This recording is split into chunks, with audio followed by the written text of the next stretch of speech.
What's up guys, Lifting here. This is a Path of Exile Flicker Strike build guide that can be played as both the Ascendant and the Slayer. In this video I am going to show you the combination of skills, passives and gear that it requires and give you some general tips on how to make it work and how to level it most efficiently. If you're watching this video in any league later than 3.7 Legion, then please check the video description for notes regarding the viability of the build in the current patch, and please refer to the Path of Building link for potential changes.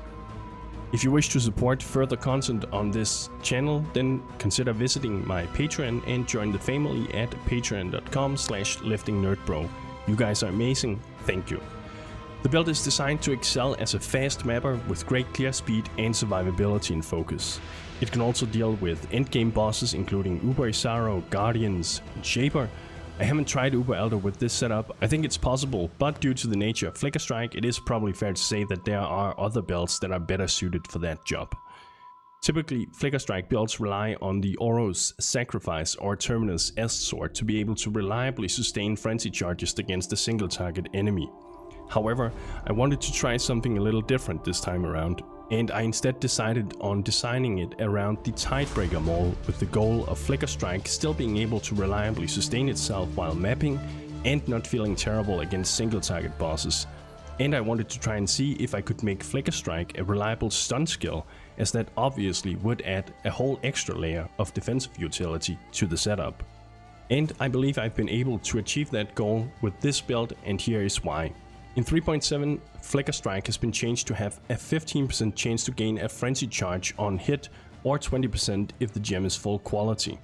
This makes it significantly easier to sustain frenzy charges without having to rely on all kinds of gimmicks that generate frenzy charges for you, and it is to a large extent why this build is able to function so well without having to rely on the Oro's Sacrifice or Terminus Est sword, and can instead use the Tidebreaker mace, or any other weapon for that matter. I've thus far been able to reliably stun any boss that isn't directly stun immune, up to and including the Guardians.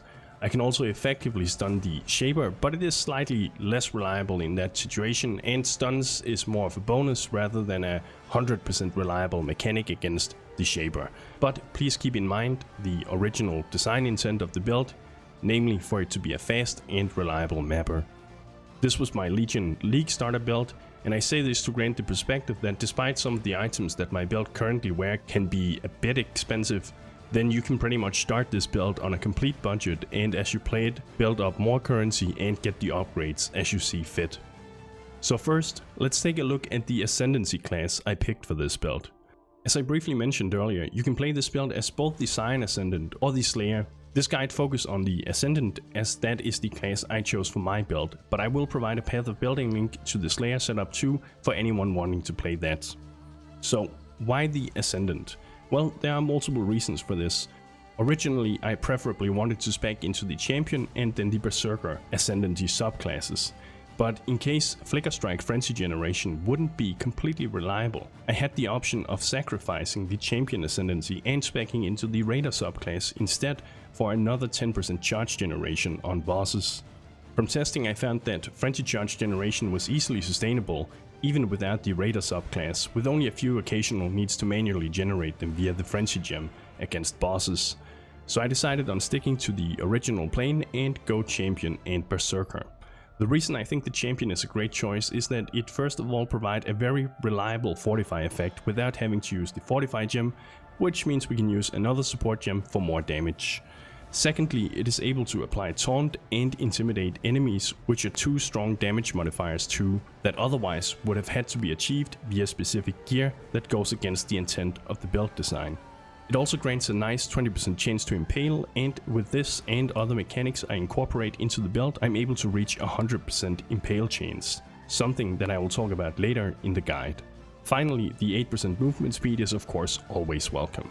I also wanted to be able to generate Rage so that I could use the new Berserk ability, but I didn't want to suffer the downsides of those that the regular Berserker Ascendancy provide. Fortunately, the Ascendant Berserker subclass can generate Rage too, while also gaining a significant 15% more damage boost and only at a very little cost to extra damage taken, and without the degen effect from Rite of Ruin that the regular Berserker Ascendancy applies. The downside to the Ascendant is that you will eventually have to respec a few points once you unlock your final Uber Ascendancy, but through that we can build a very efficient skill tree where the combination of the Ascendant's Champion and Berserker Ascendancies will provide a setup that has several extra damage modifiers, can generate Rage, gets free Fortify, allows us to reach 100% chance to impale, and provide us with 5 extra skill points, which this build sorely needs in my opinion. So, excellent. Now let's take a look at the skills we use in this setup. The main damage setup is Flicker Strike linked to Melee Splash, Multi-Strike, Melee Physical Damage, Ruthless, and Impale. The way this works is that when we attack with Flicker Strike, it will go on a short cooldown before it can be used again, unless we have a Frenzy Charge to consume. In that case, it will bypass the cooldown and instantly attack again if the enemy isn't dead already, that is. When we then link it to Multi-Strike, Flicker Strike will be able to attack 3 times per Frenzy Charge and thus become much easier to sustain. The Melee Splash gem ensures a proper area of effect damage mechanic is being applied to the skill, and with it, Flicker Strike feels significantly better as an area clear skill. Impale is a new mechanic in Legion. In short, it allows you to stack up damage on targets. The more attacks you land on the same target, the more damage it's going to apply. With the Impale support gem and a few other mechanics this build use, we are eventually reaching 100% Impale chains with 88% increased Impale effect. This is a very strong mechanic that is most noticeable when you fight bosses. Finally, as I don't think it's necessary to explain the melee physical damage support, Ruthless is an amazing damage boost for this setup. Since Flicker Strike will be attacking 3 times per attack due to Multi-Strike, Ruthless will ensure a huge more damage multiplier taking effect every single completed attack. There's no doubt that having a 6-linked weapon makes a significant difference in terms of raw damage output, but I just want you to know that I cleared any content up to and including the Guardians, and if I had really wanted to, I'm sure I could have killed the Shaper 2 on a 5-link. And if I can, so can you. As long as you feel comfortable with the boss mechanics, know what to do, and otherwise have set up the build correctly. It's up to you to decide whether or not you want Impale or Ruthless as your 5th or 6th gem. I recommend Ruthless as your 5th and then Impale as your 6th, but it's up to you to decide. Both are viable choices. To complement our total damage output, we use a 5-link chest armor with the Vol Ancestral Warchief Totem skill linked to Maim, Faster Attacks, and Calling Strike. In the remaining 5th socket, we add Leap Slam, so it can benefit from those support gems too. The Ancestral Warchief Totem does by itself grant a huge damage boost to any of our attacks whenever it's summoned. When linking it to Maim, it will further increase the amount of damage attacks deal against the enemy, and Calling Strike will make it able to instantly kill any enemy below or at 10% health. The main reason I use Calling Strike in the setup, however, is that when it has 20% quality, it will further add another 10% increased attack speed to any gem linked to it. This is especially great together with Leap Slam as it allows us to move around the map faster this way.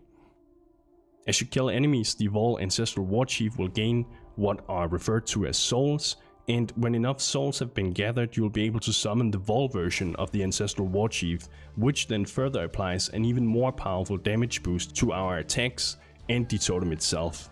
Unlike the non-Vol version, it is mobile and will leap around and attack enemies in the near vicinity.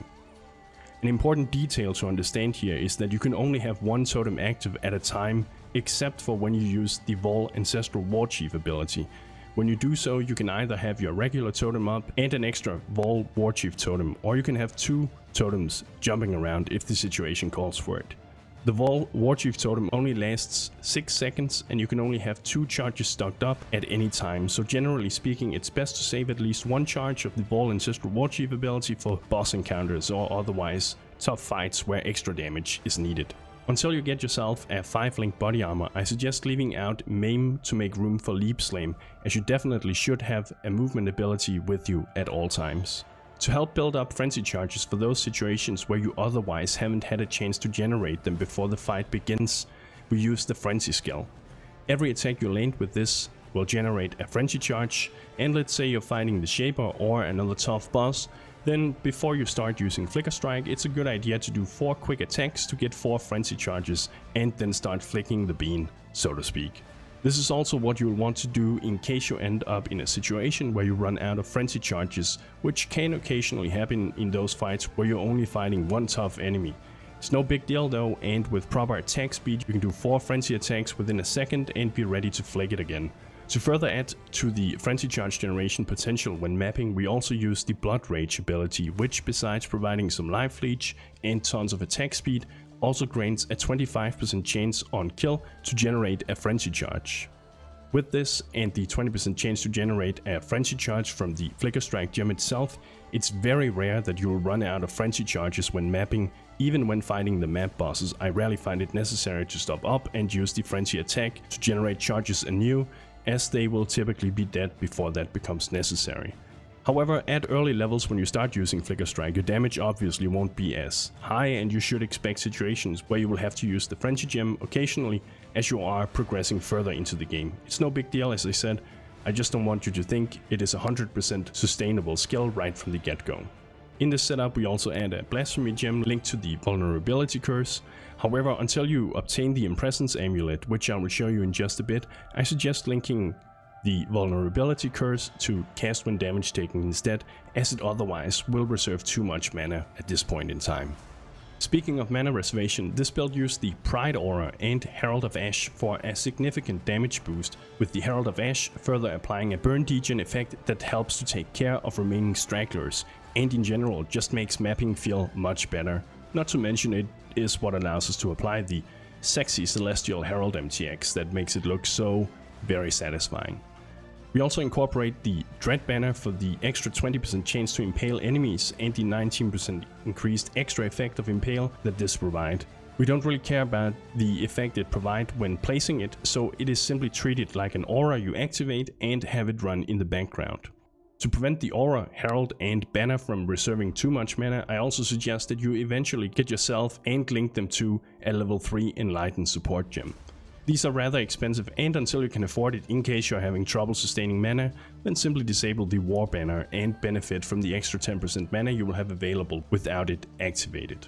Finally, we also use a high level cast when damage taking setup linked to Lightning Golem, Wall Molten Shell and increased duration. The way it works is that whenever you have taken an adequate amount of damage specified by the cast when damage taking skill gem, the cast when damage taking is going to proc the active skill gems linked to it. In this case, it will ensure a constant uptime of your Lightning Golem, which provides a nice attack speed boost, and it will proc the non-Wall version of Molten Shell, which then adds a damage absorption shield to your character. The more armor your character has, the more effective the Molten Shell absorption mechanic becomes. Whenever you feel the need, you can manually trigger the Wall Molten Shell ability that then goes on to provide an even stronger absorption shield that's similar to the regular version of Molten Shell, also is scaled by the amount of armor your build has. For that reason, if possible, you should always use a Granite Flask before activating the Wall Molten Shell, as that will provide a huge boost to your armor and thus also the absorption shield that is then applied afterwards with Wall Molten Shell. To ensure the cast when damage taking support reliably procs and is able to support the Molten Shell and Lightning Golem at adequate levels, I recommend that you level it no further than level 16. This will be able to support a level 17 Lightning Golem and a level 18 Molten Shell ability, which is more than enough, and anything past that has significant diminishing returns of effect. Now there's one last ability you absolutely want to incorporate into your setup, and that is the Berserk skill. It requires no links and can by itself provide a huge damage, attack speed and damage mitigation boost at the cost of burning rage, something we gain by killing enemies through the Ascendant's Berserker Ascendancy. The thing is, we are a bit socket starved with this build, and I found that to be able to fit in Berserk, which is an absolute must, it is necessary to have a 6-socketed chest armor. It doesn't have to be 6 linked, just 6 socketed, so that in the last remaining gem socket you can add the Berserk ability. Before you get that, I suggest finding another spot for it, because you will want to have this ability with you as soon as you can generate rage. If you have to take out the cast when damage taking vulnerability setup to make room for it until you get a 6-socket body armor, then do so. Next up, let's take a look at the gear I recommend for this build. And just know that you can make this setup work without any unique items, but if you want to take it to the next level, there are certain pieces of gear that enables just that. If you are new to Path of Exile and find the gearing process difficult, or are concerned about whether or not you can afford getting this build up and running, then please watch my gearing guide after this video. In that, I demonstrate how you can gear this build specifically on less than a 20 KS budget. There's a link to the video in the description below. Now let's start with the weapon. Here we use a Tidebreaker two-handed mace, and it is in big part this weapon that allows us to effectively stun pretty much any boss in the game that isn't directly stun immune. To stun an enemy in Path of Exile, you first of all need to deal a sufficient amount of damage. This is then put in relation to the enemy's stun threshold, and by reducing this threshold via affixes such as reduced enemy stun threshold that the Tidebreaker has, the amount of damage necessary to stun the enemy is reduced. So basically, to stun an enemy you want to have enough damage and reduce the stun threshold of the target you're fighting. The main reason I wanted to use the Tidebreaker mace, however, is due to its implicit endurance charge on melee stun implicit support gem, which effectively adds another link to the flicker strike setup. The gem itself further reduces the enemy's stun threshold and grant an endurance charge on stun, but just as importantly adds a 4% more damage multiplier for every endurance charge available, and in this build we use up to 9 endurance charges. The Tidebreaker also adds another 10% increased damage for each endurance charge available, and it goes without saying that with 9 endurance charges up, the 35% more damage and 90% increased physical damage that this then equates to is a very significant amount of damage we're able to gain via this. Since we constantly stun with the Tidebreaker, endurance charges are generated constantly and are easy to sustain too. It is of course also worth considering that each endurance charge provides a strong physical damage mitigation of 4% reduced damage taken for each endurance charge. The Tidebreaker when built around is pretty damn strong. So how do we gain up to 9 endurance charges?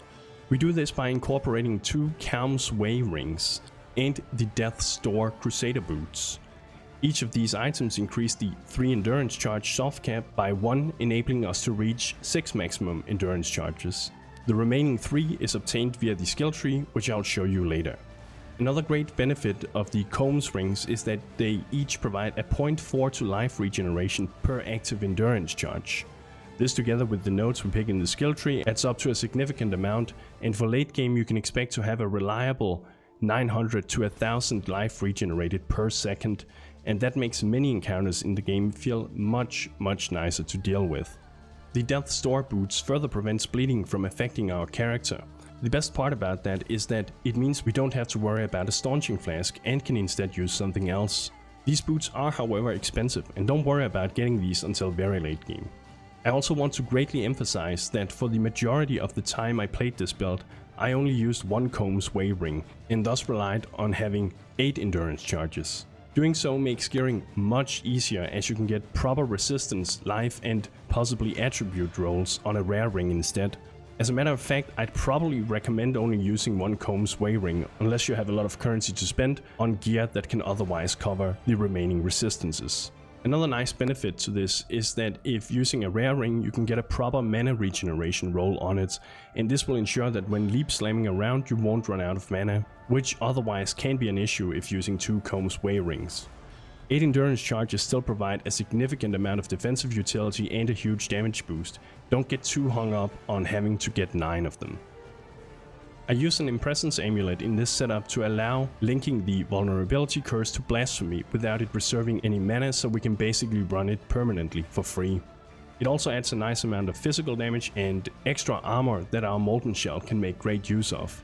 Once you start using this amulet, you will at times notice a black circle below your character. This is when you gain the Maddening Presence buff, which is a temporary effect that procs anytime you kill a rare enemy and then applies what's called Malignant Madness on other nearby enemies, reducing their action speed and damage by 10%. For chest, belt and gloves, I simply use rare gear with high life and resistance rolls. However, I do need to emphasize that you are either going to need to get a Mana Leech affix on either your gloves, jewel or ring if you aren't using 2 Calm's Way, as you otherwise will run out of mana when attempting long boss fights. I think it's easiest to get it on a jewel, but it's up to you. It's also worth noting that if you're serious about stunning endgame bosses, then try to get a belt with the reduced enemy stun threshold on top of the other affix rolls. This is only important for very late game, so to begin with, just get yourself a cheaper belt without the stun threshold modifier if that's easier. Generally speaking, for any rare gear you use, try to get at least 70 to 80 life and enough elemental resistances to be able to reach the soft cap of 75. You may also want to get some additional dexterity and intelligence so that you can meet the gem level requirements as they level up. Don't worry too much about chaos resistance. If you can get it to 0, then that's perfectly fine. If you prefer and can make it work with your resistance requirements, it is also possible to use a Belly of the Beast as your chest armor for a nice additional health boost. This belt has 4 open jewel sockets in the skill tree, and via this you can gain a ton of extra damage, attack speed, and potentially fix uncapped resistances or attribute requirements. If you're using 2 Combs Waist rings, you're most likely going to need to get some resistance rolls on your jewels. Keep that in mind. If you're only using 1 Combs ring, then the jewel affix requirements are going to be more forgiving and you can focus on getting jewels with more damage potential instead. Either way, try to get at least 2 attack speed rolls and a damage roll on every jewel if possible. But if you can't cap your resistances, you may have to sacrifice the damage roll for a resistance roll. I've left a link in the description of the video to the trade website. By clicking that, it will show you relevant jewels for this type of build. To further scale the damage of the build, I also recommend getting yourself a Lion's Roar Granite Flask, a Sin's Rebirth Stibnite Flask, and an Atziri's Promise Amethyst Flask. The Lion's Roar is especially useful as it directly scales the physical damage we do with this build, but since it is a Granite Flask, it also adds a lot of armor that the Molten Shell ability can scale by. The Sin's Rebirth Flask grants you the Unholy Might buff. This calculates 30% of your physical damage and then adds that on top as extra chaos damage, which is very similar to what the Atziri's Promise Flask does too, just to a lesser extent, but the Atziri Flask also apply a leech mechanic to that chaos damage dealt and of course provide a nice 35% chaos resistance when activated, as it is an Amethyst Flask. To deal with maps that apply a curse to you, I also recommend using a Silver Flask with the Off Warding suffix. This will cancel any curse effect on you for the duration of the flask, and since it's a Silver Flask, also apply the Onslaught buff, which provides a 20% attack and movement speed buff too. I also use the Blood of the Karui as my healing flask, but it is very important to understand that unless you already have Death's Door boots, then you instead need to use a regular Divine Life flask with the Off Staunching suffix, as you otherwise won't be able to remove bleeds on your character. As for the passive tree, what you see in the background is a rough outline of how I suggest you spend your skill points while leveling, but it is important to understand that you can at any time stray from the path that I show you here. If you for instance feel like you need more life at any point, then go ahead and pick some life nodes before you continue. Or if you aren't ready to do the labyrinth at the time I suggest, then skip that and wait until later. You get the point. It's also important to note that we through this build kill all the bandits for an extra 2 passive points to allocate in the skill tree. For this type of build we are interested in nodes that grants us extra damage with 2-handed weapons and maces, while of course also picking up life nodes to scale the flat life on our gear. However, it isn't until a bit later in the tree that we start specializing in the mace nodes, as this will allow you to use other 2-handed weapons while leveling instead if you prefer.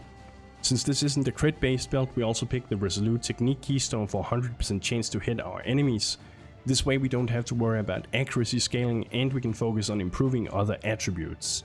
Around the late 60s levels we start picking up extra endurance charges. This is because the Tidebreaker mace requires level 65 to equip, and unless you have a proper method of generating the endurance charges before that, there just isn't too much point to it. For the same reason it can be a good idea to wait by purchasing the Combs Way rings and Death's Door boots too. You can of course use Enduring Cry to generate them earlier if you prefer, but in case you don't, I would wait. At some point between level 80 to 90 you're going to get your final Uber Lab Ascendancy. Through this we pick Path of the Marauder, and besides the extra skill points it provides, it also allows you to respec the starting points we spend at the Scion as long as the skill tree is fully connected to the Marauder starting area, such as with the life nodes we do in this case. And you can of course then spend those points on further progression. We also wait by picking up the Forceful Skewering Impale nodes until rather late too.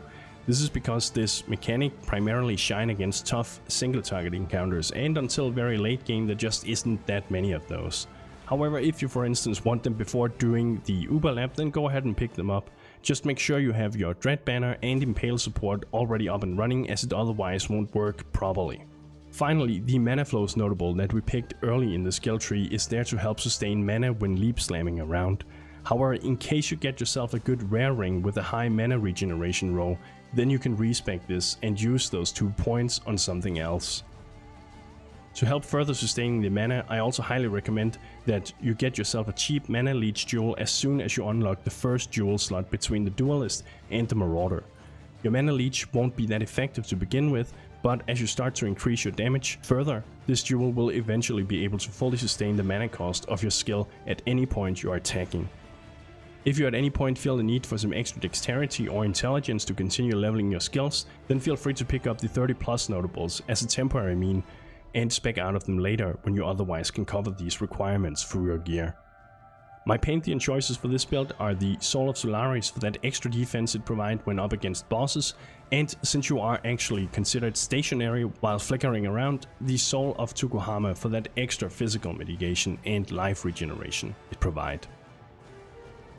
Now let's talk a bit about leveling this build, and it is important in case you are a less experienced player that you listen closely here, because if you don't do this right, you're most likely not going to enjoy this build. You already know how I suggest allocating the passives as you start to progress, but skill gems, which one should you use, and what about gear for that matter? I will try to answer that here. Let's start with the basics. Flicker Strike first of all has a level requirement of 10, but due to the way Flicker Strike is sustained via frenzy charges, it won't feel particularly great until a few other aspects have been met. So in order to make Flicker Strike feel decent to level with, you first of all want to pair it with melee splash, multi-strike, melee physical damage, and you will want to run Blood Rage to help you generate charges early on. Unfortunately, multi-strike however requires level 38 to use, and I thus suggest not using Flicker Strike until then.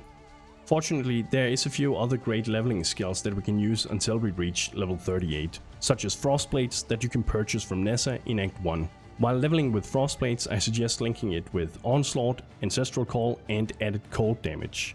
In Act 2, you will eventually get yourself the Herald of Ash gem alongside the melee physical damage support that I suggest replacing Onslaught with. You will also get the Frenzy gem and the faster attack support skill that you can link to your Leap Slam gem you received in Act 1. When you can eventually start using Flicker Strike, it is important to manage your expectations. It will work as long as you followed my instructions, but it is the type of skill that doesn't start out that strong, but over time as you progress starts feeling better and better. Just make sure to use the Frenzy attack to generate charges for those situations where you run out, and make sure to keep Blood Rage enabled to further help charge generation on kills. I also highly suggest that if possible, that you get yourself a Flicker Strike gem with 20% quality from the get-go, or maybe buy one at 15 quality or so and then add the remaining quality with Gem Cutter Prisms, as this will take the base 15% chance to generate a Frenzy charge on hit to 20% with Flicker Strike, and this makes a significant difference in sustaining charges overall. The main thing that will scale both Frostblades and eventually Flicker Strike is your weapon. This means that you will frequently be switching weapons until you eventually get yourself the Tidebreaker mace to ensure you stay up to date with the weapons that provide the most damage to ensure your skills remain powerful throughout the leveling journey. I'm now going to give you some very cheap but very good suggestions for leveling weapons that I absolutely think you should take a moment to obtain in case you have a few alchemy orbs available to spend. The first is the 2 Screaming Eagle axes that you can use from level 6 and onwards. Put one in each hand and go crazy. Then at level 13 get yourself a 2-handed limb split axe. At level 17 get a Rimnor's Hymn Mace. At level 27 get a Geoffrey's Baptism.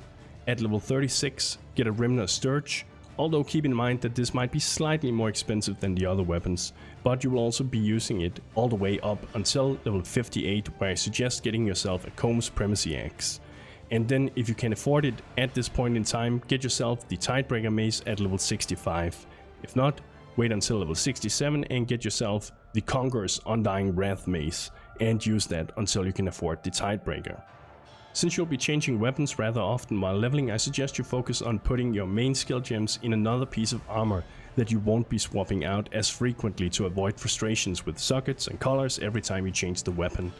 And besides the weapons, I also suggest getting yourself a Gold Rim helmet, a pair of Wanderlust boots, and 2 Blackheart rings for early level progression, and as soon as you find anything better, simply replace them with that. Keep an eye on your resistances and make sure to get enough flat life on any rare gear where it's possible, as your life nodes otherwise won't have anything to scale off. Again, I'm going to recommend watching my gearing guide that I recently released. It will show you how to get a character ready for anything up to tier 10 maps for less than 20 Chaos Orbs invested in total. And that's it guys, the Flicker Strike Ascendant / Slayer build guide. The build I've been playing since the beginning of Legion and have had a great time with. If you in any way found this video useful, please leave a like. Subscribe and remember to ring the bell icon to be notified of future videos on my channel. A big kiss to my patrons. I've gotta say it's nice being back focusing on YouTube content and being able to present a proper detailed build guide again. Before, when I was busy streaming every day, I had trouble having enough time for it all, but now it has become possible again. I hope you enjoyed the video. If you have any questions, please leave them in the comments section and I will do my best to get back to you. Thank you for watching, and bros, do you even nerd?